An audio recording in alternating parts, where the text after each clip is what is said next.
काव्यार कमरे में टहल रहा था। उसके कदमों में बेचैनी थी और आवाज में तलखी।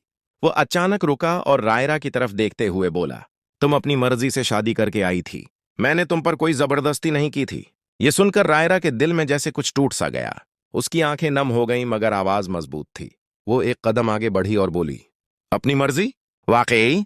क्या तुम भूल गए वो रातें जब तुमने कहा था कि अगर मैंने तुमसे शादी न की तो तुम अपनी जिंदगी खत्म कर लोगे?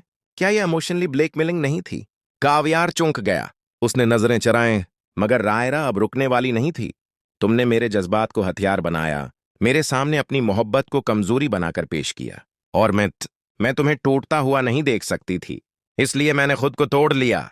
काव्यार गुस्से में बोला, तो अब सारा इल्जाम मुझ पर डाल दो? मैंने तुमसे मोहब्बत की थी। रायरा हंस दी, मगर वो हंसी दर्द से भरी थी।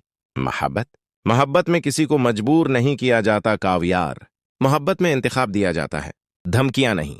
कमरे में खामोशी छा गई। काव्यार के पास कोई जवाब नहीं था और रायरा पहली बार खुद को मजबूत महसूस कर रही थी। रायरा की बातों के बाद कमरे में ऐसी खामोशी थी कि सांसों की आवाज भी चभने लगी। काव्यार की मां की आंखों में गुस्सा भी था और शर्मिंदगी भी, मगर काव्यार अब भी खुद को बेकसूर साबित करने की कोशिश कर रहा था। काव्यार सख्त लहजे में बोला, अगर मैंने ये सब न कहा होता तो तुम कभी उस शादी के लिए हां ही न करती। तुम भी मुझसे मोहब्बत करती थी।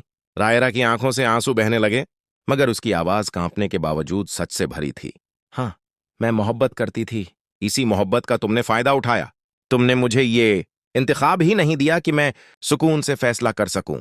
वो थोड़ा रुकी, फिर दिल चीर देने वाले अंदाज में बोली, मैं हर दिन इस खौफ में जी हूं कि अगर मैं तुमसे इख्तिलाफ करूं तो तुम फिर वही जमला न दहरा दो।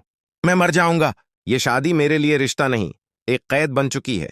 ये सुनकर काव्यार की मां का दिल दहल गया। वो आगे बढ़े और पहली बार काव्यार पर हाथ उठाने ही वाली थीं, मगर खुद को रोक लिया।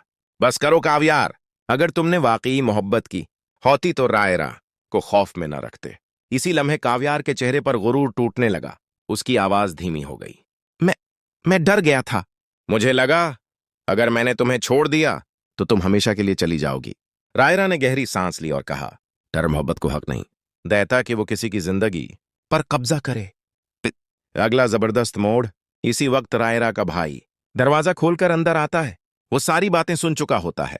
अगर मेरी बहन की जिंदगी जहन्नम बनी रही तो मैं उसे यहां एक लम्हा भी नहीं रहने दूंगा। काव्यार के कदम लड़खड़ा जाते हैं।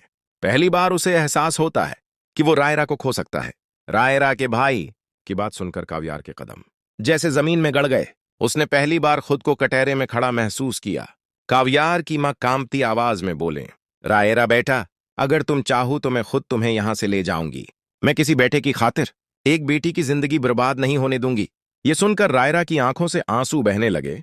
ये आंसू कमजोरी के नहीं थे, ये पहचान के थे। काव्यार घुटनों के बल बैठ गया। उसकी आवाज टूट चुकी थी। मैं मानता हूं मैंने गलत किया। मैंने मोहब्बत को